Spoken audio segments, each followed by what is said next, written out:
Hi, and welcome back to Dirtbag Baseball Talk, everybody. Thanks for being back with us. Thanks for being a part of this Beyond the Noise series with Robin, Ann, and Annemarie and myself. We can't thank you enough for being here. Can't thank you enough for your comments, reaching out, following us, exploring it. But we know there's so many more of you out there that want to. So let's start this episode off with just openly inviting you to contact Robin and Annemarie at L4 Living. They provide the roadmap because they've got the experience and the education. It's not as simple as just throwing something up on the wall and saying, hey, we're open for business and we're good at it. No, it's because they've got the education and the experience as moms and then as professional practitioners in the mental development and just breathing and living in the moment criteria of life and sports. So please do not sit on the sidelines, get in the game and reach out to them. If you're nervous of that, we get it. We understand it fully. All three of us reach out to myself. I'm happy to navigate you and guide you over to them, whatever it is. Maybe it's just strictly a baseball question that you want answered from me. That's fine too. No problem. Any one of us will help you out. So thank you. Thank you for being back. Parents, you know we're coming at you right here, right now, and we're going to come pretty hard, and we do it on purpose. We don't do it to be mean, but we do it on purpose because we know there's a tremendous amount of fear in parents, and that's what allows you to then follow all this noise that we're talking about that you shouldn't be following. So, welcome to the show, Robin, Annemarie. Great to have you back with us. Hi, Kirk. Great to be here, as always. Thank you.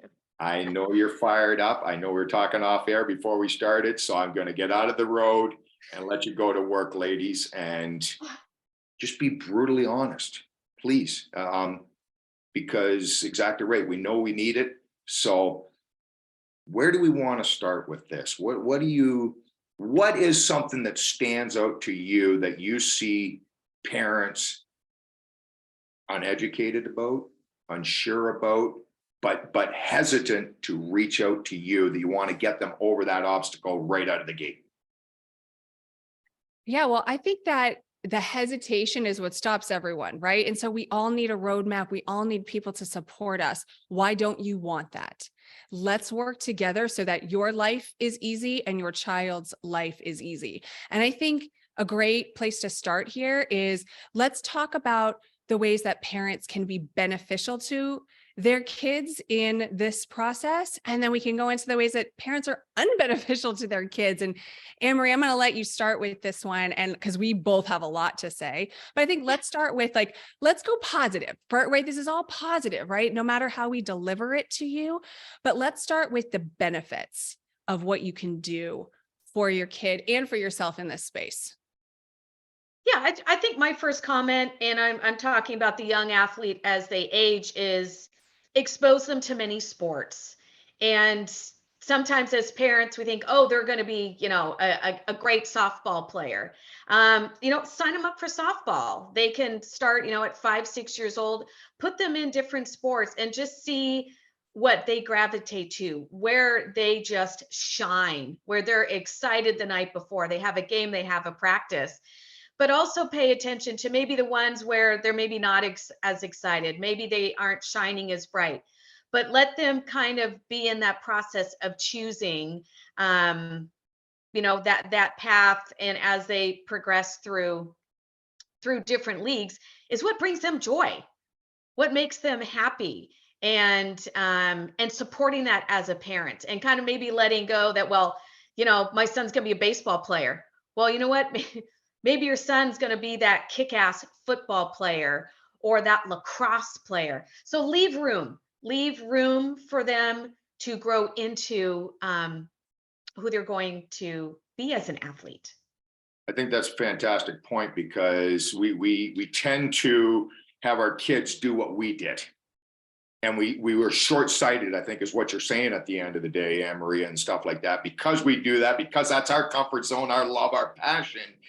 Yes, we want to instill it, but Annemarie's saying, give them the freedom to learn and choose to be who they are on the sports field, in life, whatever it is. So I think that's a great one.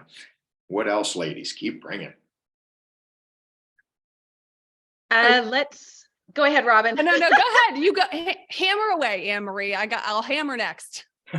I would just say also letting them overcome some of their mistakes. So we're exploring what are they good at. They're going to explore what are they going to be good at. There's going to be bumps in the road, and it's okay.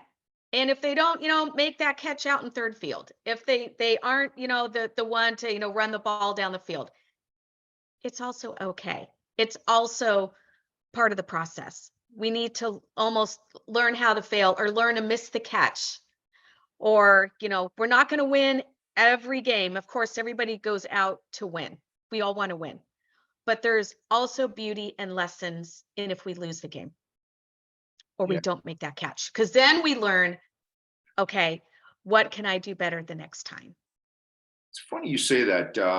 What I've found over the years and stuff like that, and it really hit home to me when I did become a parent myself, was it's amazing. This is a tip for you, parents. If you have somebody on your team, if you on your child's team that their parent played at a high level, collegiate, maybe pro, but even say collegiate, pay attention to them, because I can guarantee you probably 9 times out of 10, they're very calm. They're very relaxed because they understand everything that's involved in the entire journey. They've educated from ground zero, basically starting all the way through to whatever it was they made it through college. And if they were pro, great. Now there's some pros that they lose their mind. They're not good parents. They're not good leaders. They're that negative, like you talked about, Robin. But I think 9 out of 10, and I'd love to hear your feedback as well from what you've seen over the years as a parent, watching your children play. But that's one thing I always noticed was like, oh my God, you can tell that person never gets upset at an umpire, an official, another parent. They just enjoy watching the game, keeping their mouth shut, and just allowing their child to play. That's important. Have you seen that? I don't know. Maybe you have, maybe you haven't. Unfortunately, I've seen a lot more of the Negative. get upset and negative, but the ones that are super positive, right? And that's the thing that carries, and that's the thing that ripples. So parents, you just don't need to get to that level of exhausting your own energy in such a dysfunctional way to make a point, to do anything, right? The parents that do sit back and enjoy, they're the ones that are enjoying not just this moment, but literally every other moment of their life as well. And so it's not worth it.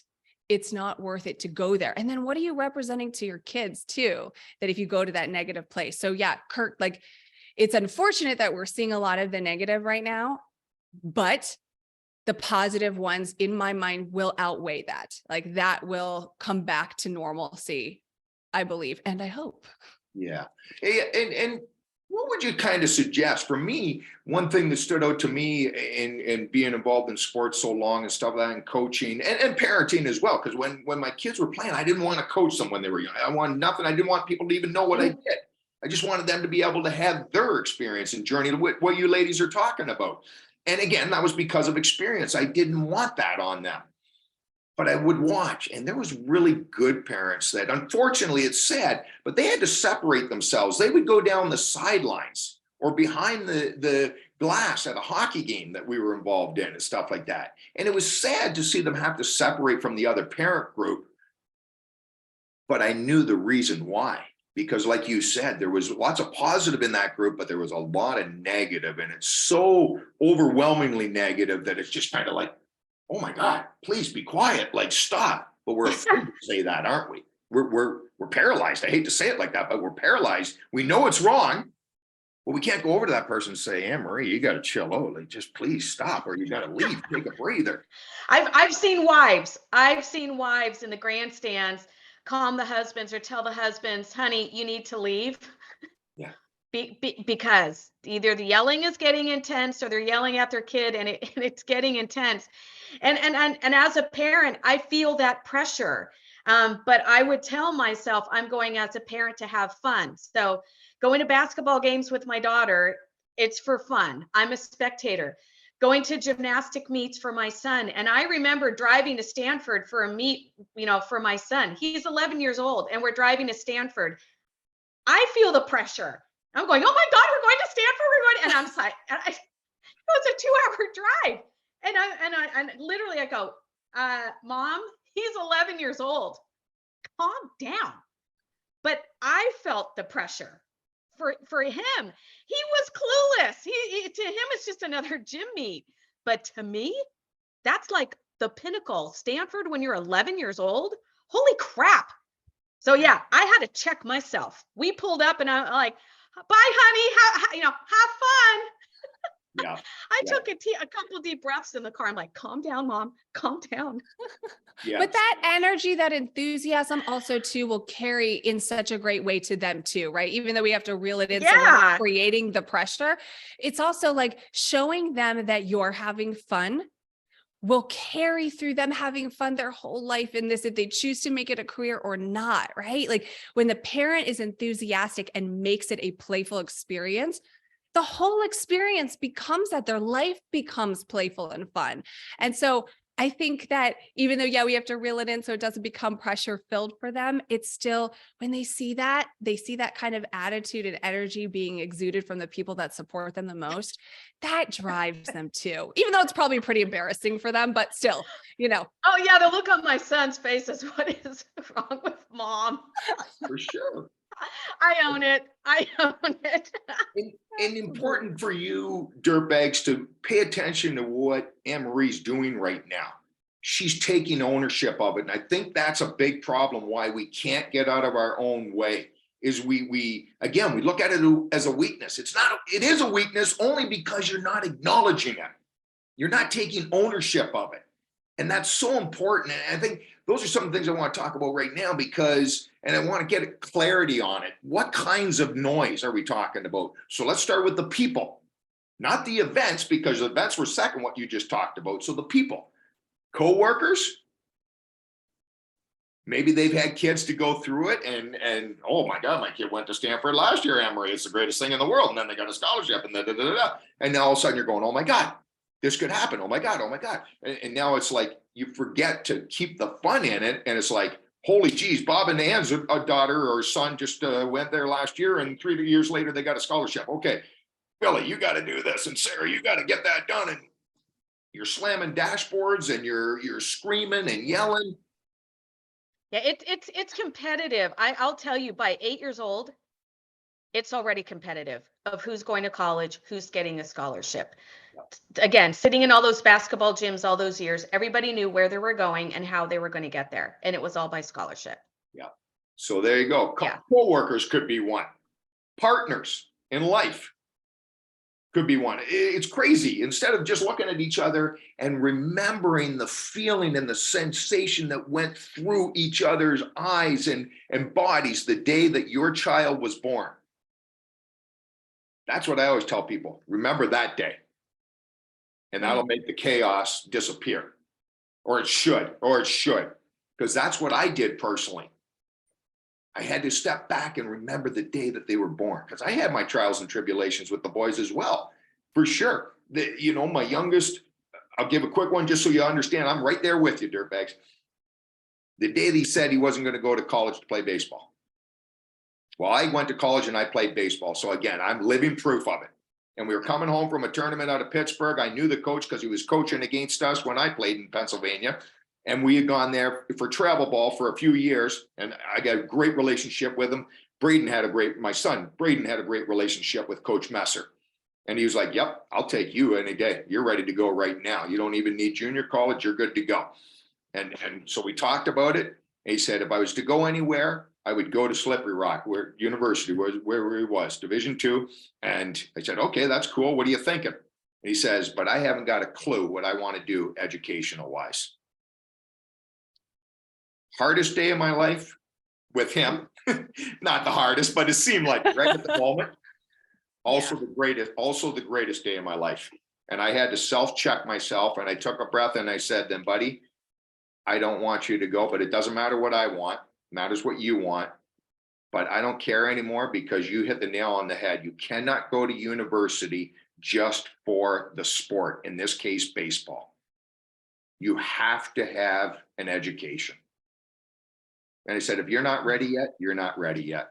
Find it. I'm disappointed for you, not for me, for you to miss out on the team sports and that sports at college.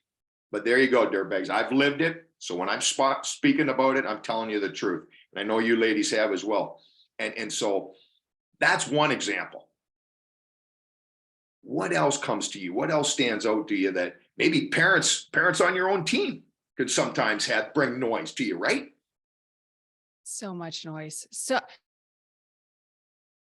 success, right? It's talking to talk instead of talking productively, right? And I think that there's so much noise, but I want to, before I kind of go off on that tangent, Kirk, I have to say, like, to piggyback off of what you just said, that goes into, you know what, your child is smart. And this is the benefit that you can give to your child. They know what they don't know most of the time. Most of the time they'll admit it, but trust that they will figure it out, right? So they're smart. If you don't treat them as smart, like they're not able to troubleshoot their own answers, you're basically saying, I didn't do a good enough job raising my kid. I need to speak for them. I need to do this for them. So that's that excess noise, right? You're not allowing them to be the person that you've set them up to be. You are not your child. Your child, your athlete gets to be themselves, because what does that do? It builds confidence. It builds up. Hopefully from a very early age, you start having these conversations. It sets them up for this beautiful, congruent life in all aspects of life. So when they come to you and say something like that, Kirk, like, I don't want to do this, I don't want to do that. Okay, I'm going to trust that you know what is best for you and you will figure it all out. Don't create this excess conversation because you think you know better, right? Trust. Yeah, trust. Them. Trust, right? It's funny you said that. Actually, I forgot all about it. And I always say to people, we are not physical, our family, but we always encourage exactly what you said. As God is my witness, we encourage it. Learn to use your voice for positive, not negative. And obviously there's success and failure in that. You're naive to say anything else, but that was what the encouragement was. But what I always said to them, for me personally as a parent, and because I saw parents that when you mess up, I don't know a lot, but I do know this: you get one chance to be a parent. Don't mess it up. That's what I'm saying. I'll say it again right now. You get in touch with these ladies because you will go through it. You will go through it. Not maybe. Everybody might be different, but you will go through it, and you need help. We all need help and assistance, because there's no guidebook for parenting. There's build a trust network, build different ideas, take pieces from it and learn from it. But what I did say to both my sons, Nolan and Braden, I said, we are not physical in our family, but if I ever make your sports not fun, that is the one time you get to go, Dad, and come down to me, and I will squat in front of you, and I want you to punch me so hard in the face that you knock me out. God is my witness, and I am not physical. Anybody that knows me, I'm not. But I wanted to make sure that that was my checkpoint. If I ever did that, my kids did that, you have the right to do that, because I'm making something that I don't want to do. Yeah. Well, we get lost. We get lost and caught up in things, right? And so when we don't show the fun, or when we get caught up in our own mess and then we're not accountable for it, we are going to mess up. Like, we're designed to mess up, right? That's our level up in life. That's what we tell our athletes all the time.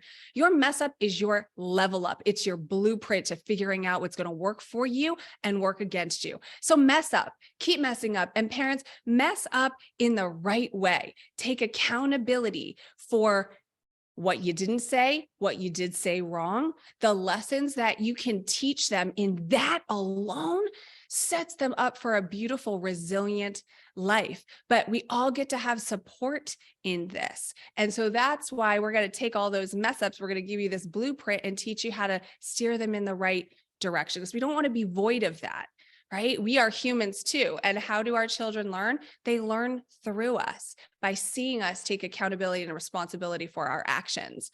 And that's a beautiful thing. So we don't want to forget the beauty in that as well. Yeah, and it just makes me laugh. I remember Little League, you know, these kids are just out there picking flowers, or, you know, they're just out there learning it. And I just remember this one dad just yelling, "Just wait till you get home. Just wait till you get home." And I'm just like, oh, that kid, like, you know, that kid's not going to want to go home. I hope they take the long drive home, because like, don't threaten them. You know, it's just, it doesn't do them any good. Now you've just put fear in them, and now they're going to associate fear with the sport. So, you know, please, they're out there to learn so many other life lessons: how to interact with others, how to wait for their turn, how to listen to a coach. I mean, those are the skills that start young, and they're going to take those into, you know, other arenas of their life. So, yeah, let's not give them the fear out in the outfield. Well, and that's the thing. That's what we're talking about, that negative thing that parents can do, right? The negativity that can come from something like that, right? Like, I see my little ones are just learning how to play softball. They're in the dirt, right? They're in there, they're in the outfield playing in the dirt and pouring it all over their head. And I'm like, oh my God. And I'm like, you know what? Get dirty, have fun, like enjoy it. Because when they get to that stage of it becomes frustrating for us, we're like, oh my gosh, why aren't you doing that? Who cares? What is yelling going to do? You're just beating that horse over and over and over again until it's dead beyond dead, because you think it's the right thing to do to yell it. They already feel bad enough. They already feel like there is something that could have been done differently. They lost the game. They did that. You don't have to tell them that. You get to open up the door of conversation, which provides communication. What do you think you could have done differently? Do you think there could have been anything you did differently? And whatever the answer is, let that be the answer. You don't tell it to them. You don't dictate to them. You step back and you say, and if they need guidance, you say, this is how maybe I would have done it, but that's how I would do it. And that's just a lesson to give you guidance, so you figure out how to do it. That's a productive thing to do when something becomes so violently upsetting and disgruntling to us. It's also that way to them. Let's not forget that, but let them troubleshoot. If we don't let them do that, they're never going to be set up for success in anything they do, because we're speaking for them again. Yeah, and I'm just going to jump in with a quick story that I was an EMT and I was doing the Pop Warner games here in California. And I'll tell you, it was my first and my last. So Pop Warner, it was, I think, boys from like 10 to 12 years old. And this one player, you know, he wasn't getting up. So, you know, they called me out on the field, and the ump was there, and then of course, you know, the coach runs out. So the three of us are there, and, you know, I just start, he called his name, and what's his name, called his name a couple times, you know, he didn't respond. Well, the coach is yelling at him, "Get up, get up, get up." And I looked at the coach and I said, "You are going to go back to your sideline and you're going to be quiet, because this is not your player right now. This is my patient." And I looked at the umpire or the referee, and he said, "Sit down." And then it was me and the referee, and I called the boy's name a couple more times, and he opened his eyes. And I said, "Does anything hurt?" I kept him down on the field about 6 minutes, and I did my full assessment and checkout. I'm not going to rip a boy up by his helmet because his coach is yelling at him to get up. If he's not getting up on his own, it's the right thing to do. And when I went back to that coach and I said, "Don't you ever do that again to another player. If he's not getting up, you leave him where he's at." Yeah. And that was the last Pop Warner game I provided medical attention to, because I don't want to be a part of that world. No, was and good for you disgusting. to have the strength and the confidence and the education to do that. So we're on the back end of this episode, obviously, and stuff like that. I want to get down to the nuts and bolts. Why, as a parent, do they need to get in touch with you? Why is that? You know, Annemarie, you got some football background. You just mentioned gymnastics background, plus the education of what you do in general. Robin, you know, you've got your own sporting world background, but then also you're married to what would be travel ball in the baseball world, and the competitions of the perfect game and the PBRs and the prospect wire and the craziness that brings. Yeah. And so what I'm saying is you guys bring a wealth of knowledge. So what is it? Why are you valuable to a parent, and why do they need to be getting in touch with you and be confident in getting in touch with you? Why wouldn't you want support along this journey, right? Why don't you want a team behind you and your player to guide you in the direction of resilient, positive, congruent life? Because let's not let the noise overtake the fun, the brilliance this can bring to literally everything you do, right? And we've got a wealth of knowledge in many different capacities as far as recruitment, mental skills, the tools that you need to survive as a parent, the tools that your child needs to survive in this world, right? We've got many outlets to support beyond just what we do, so we can help educate and guide you in directions of a plethora of people in this world to help out. But the main thing to know is, you don't have to go through this alone, and you get to live your child's dream. Why don't you want to do that the right way, right? This isn't your dream, right? You're not vicariously living through them. You get to stand alongside them as they live their dream. And we want to make that dream powerful for everyone.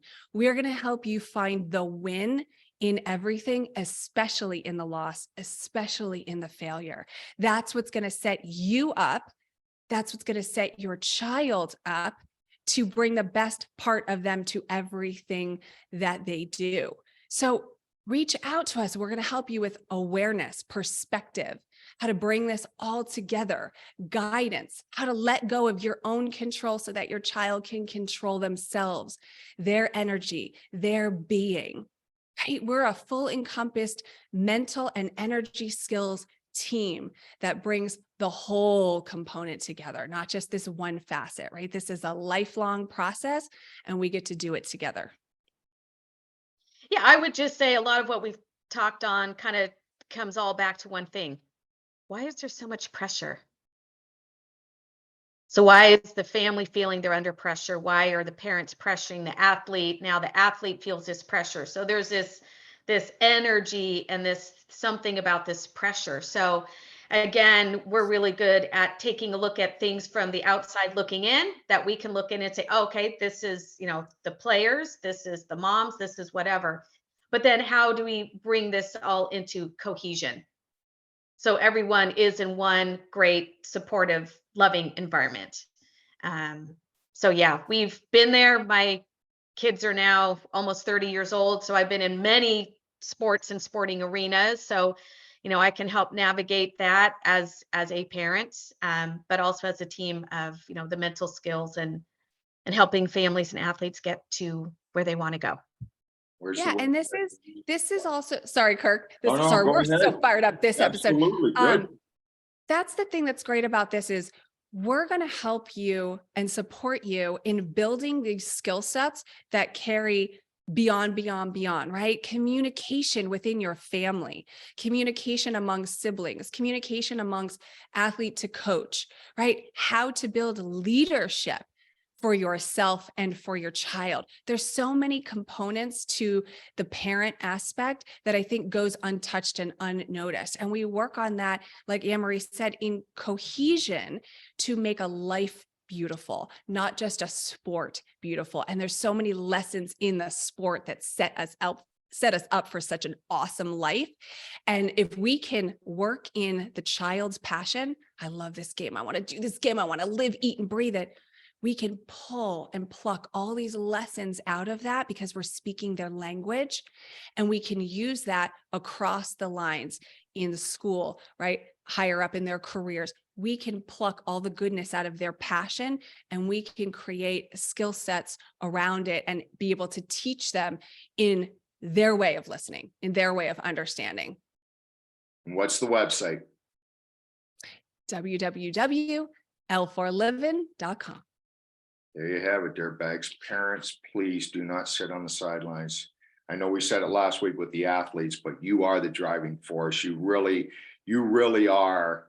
It starts with you. And we can only get to the athletes through you because you're the parent at first. And these athletes at whatever age, it never goes away. They know you're your parent, and they will always do it for you first and foremost. That's why you are vital. So do not make mistakes. Do not be sitting there in fear. Reach out to these ladies. Reach out to us. Follow us on Instagram. Follow us on Facebook.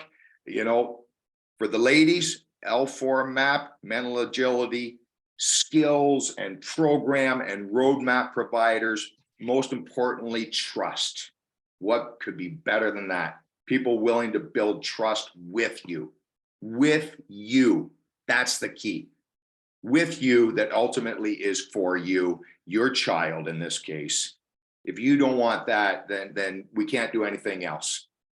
But I know you do, dirtbags, because that's why you've been part of the nation. That's why you watch these. Please continue to share. Please continue to comment, like, give us ideas. You got ideas you want us to talk about? Send them to us. We will talk about them. Maybe not on air. Maybe it's a private issue that you need to take care of. We will totally respect that. And we will get either Robin or Annemarie to communicate with you directly and privately. You have our guarantee, you have our promise, because we are that serious about this. So I do apologize, dirtbags. Unfortunately, it is that time. I apologize, Robin and Annemarie, because I know we could just keep doing this all day. But we will be back next week. And I believe we're going to go into the coaches. Are we not, ladies? Yes. We are. Beautiful. Dirtbags, it's time to get up, get after it, and get dirty. See you next week.